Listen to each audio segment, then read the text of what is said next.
Check out FlipsideGaming.com for all your gaming needs. Use the promo code HEROES to save 10% on all orders over $10 and support the channel at the same time. Hey there, this is John from Heroes and Legends. Welcome to part 4 of our 6-part look at the big Dominaria spoiler. If you didn't see the previous videos, just a real quick explanation here about what you're about to see. Wizards accidentally posted on their Chinese language site about 142 cards from the upcoming set. They owned up to it, they said our bad, and they actually put all the information out in English, and they're going to expedite some of the previews and such, so we got a lot of cards to talk about. Now, a couple things you're going to notice here. We do not have full card spoilers. We do not have art, we do not have flavor text. We have the rules text, we have the casting costs, we don't have rarities. That's very important, especially when it comes to limited evaluations. So you're going to see mock-ups of the cards that Scryfall did in this video. Now, without the full information, it's hard to give a true analysis, so this is more of a quick take, speed round, sort of first impressions. This isn't the regular deep dive that I do usually when they preview a card or when we do a set review, for example, so just keep that in mind. This is more or less just getting a first look and getting a feel for what the colors and the cards are doing. Quickly, before we get started, I don't want to spend any more time because these videos do run a little while, so I want to just say, if you're looking to help the channel, you can check out the description below, and we'll just leave it at that. Alright, let's get going with Bloodstone Goblin. Red 1, Goblin Warrior 2/2. Whenever you cast a spell, if that spell was kicked, Bloodstone Goblin gets +1/+1 and gains menace until end of turn. Decent aggro card here. So Kicker is back, if you didn't see the other videos. Red is really strong on Kicker. There's Kicker Matters cards that we've seen. I mean, maybe they cross over into other colors too. We just haven't seen it yet. But definitely Red is not messing around. We saw some Kicker in blue. We're going to see some in green too. So it's out there in other colors. But Red is taking it very seriously. 2/2 for 2 is a fine casting cost for the body as well. And could be a nice little aggro card that every once in a while gives you a bonus. Don't know if it's something good enough at this point to cross over into standard. Depends on what other tools are out there. But at least for limited, I think this is a fine card.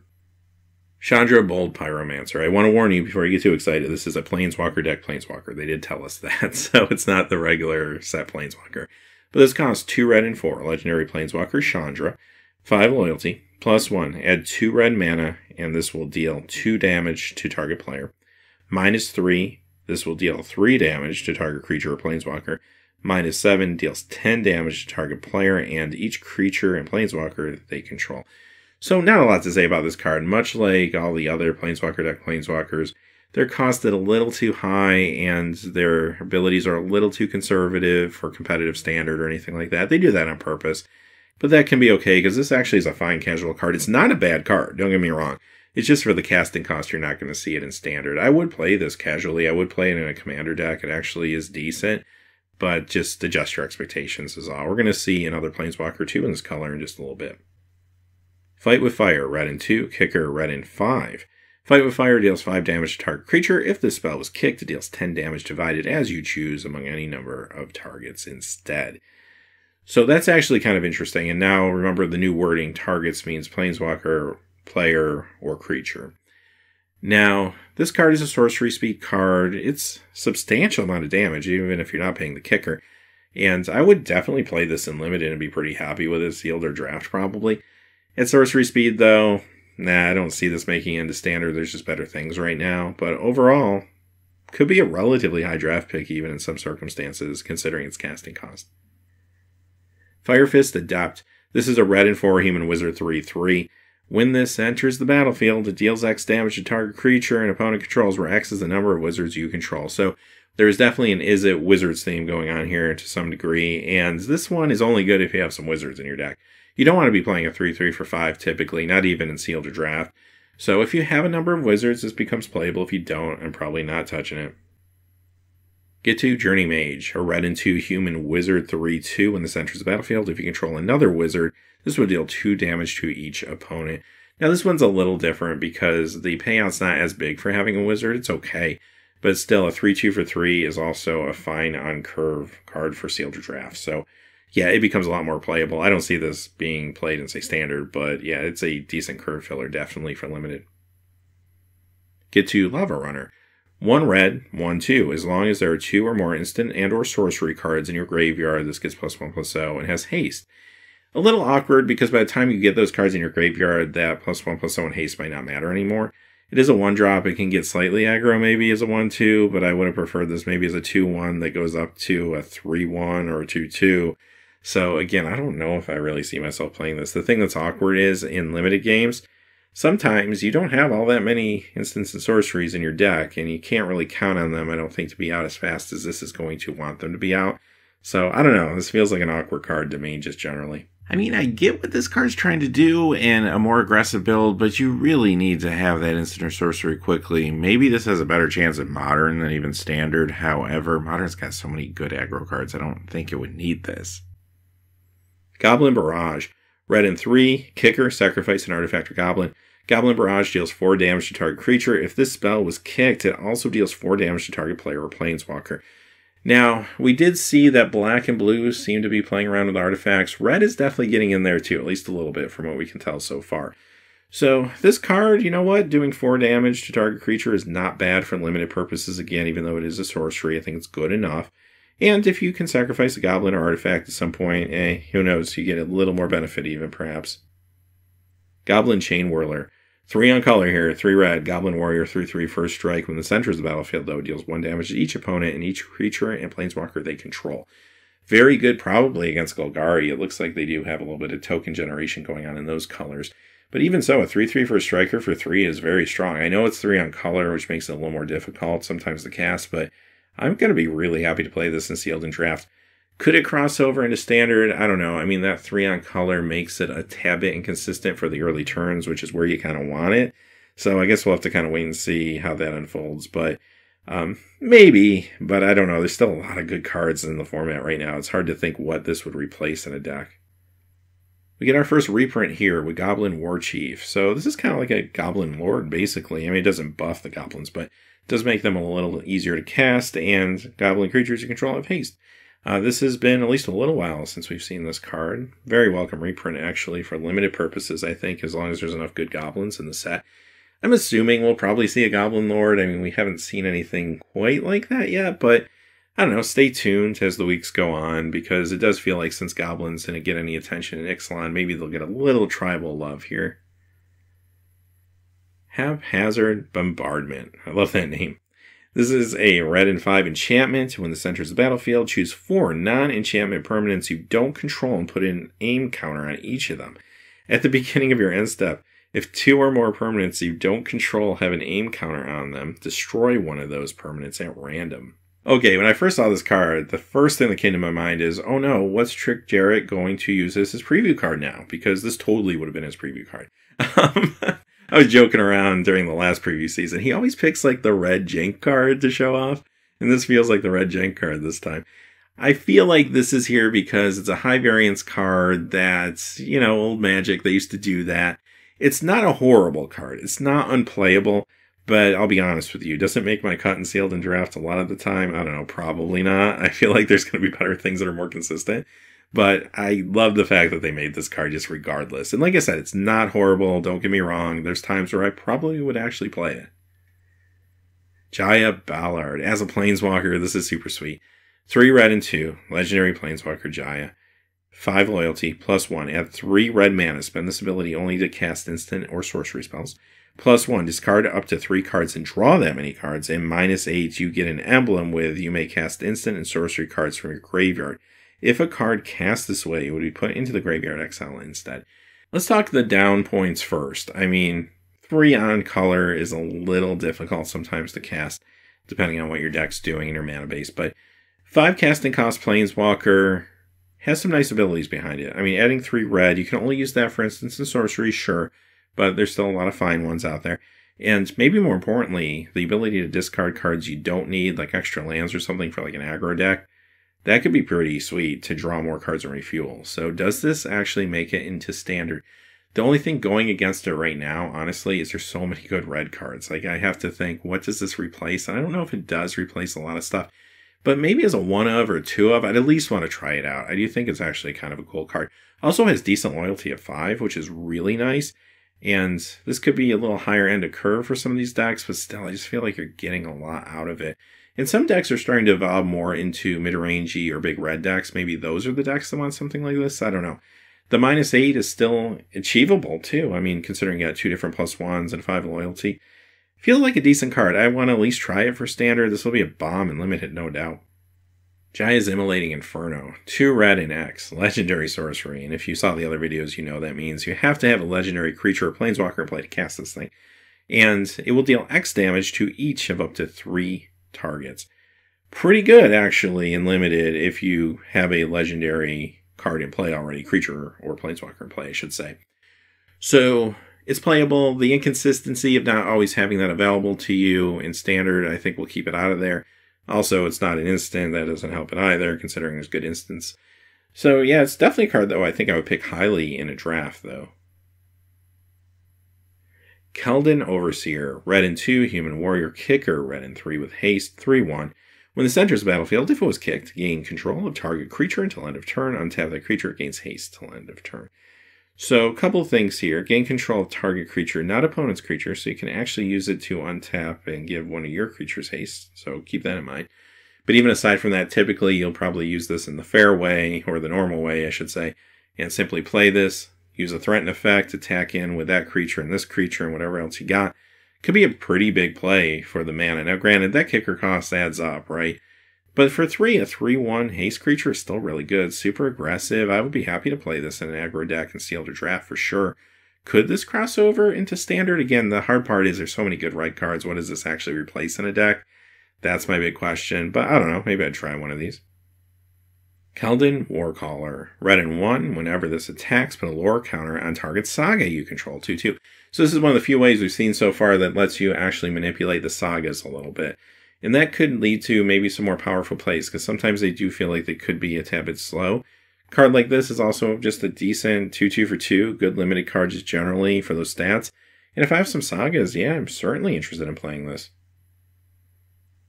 Radiating Lightning. Red and 3. Instant. This deals 3 damage to target player and 1 damage to each creature that player controls.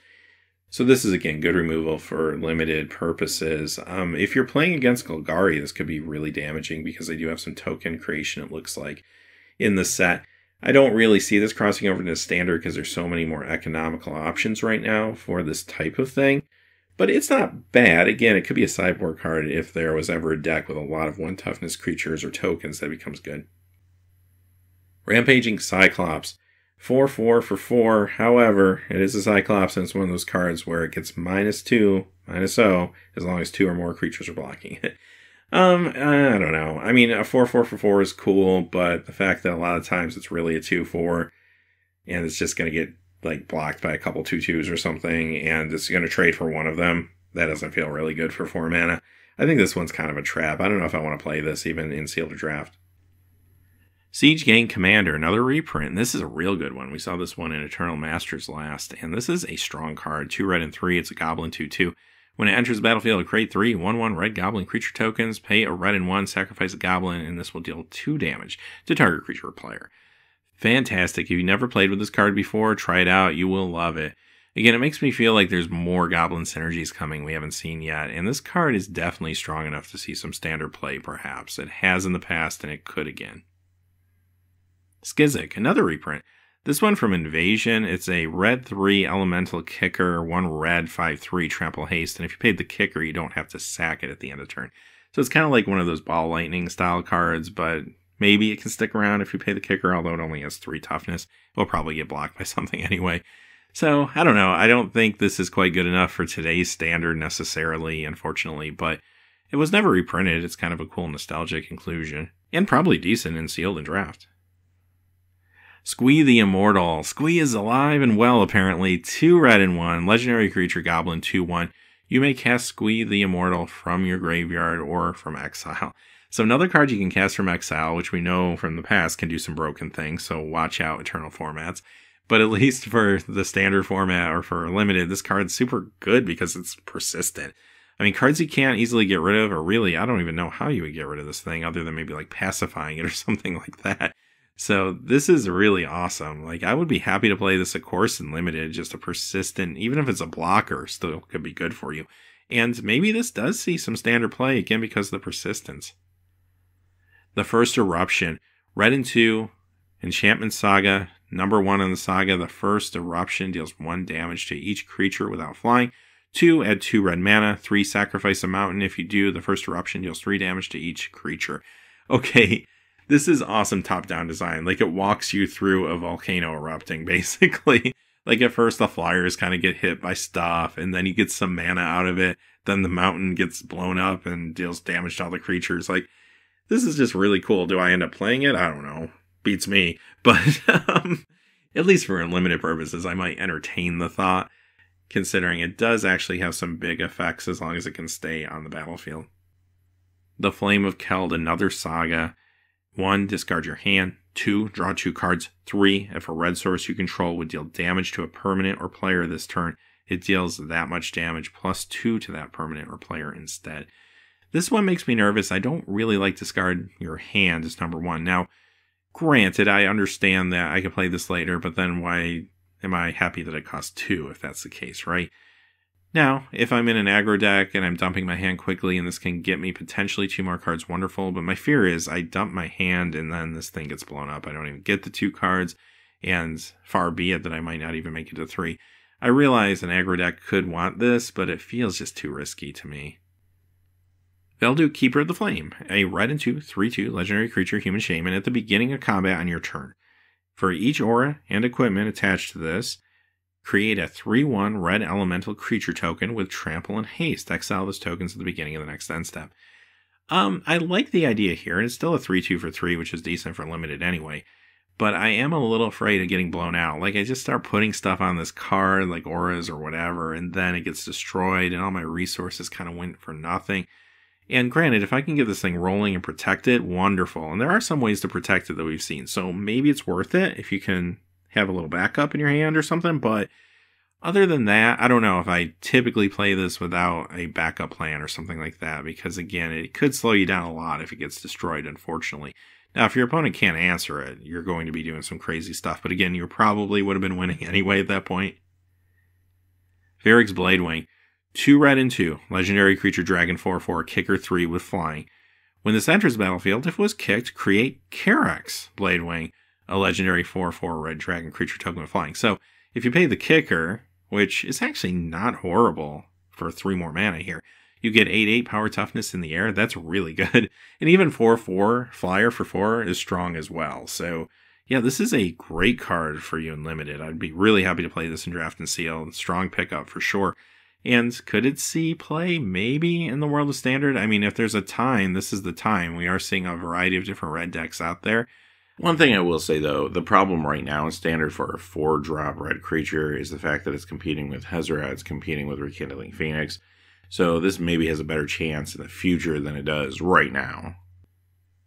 Warcry Phoenix. This is a red and 3, Phoenix 2/2, flying haste.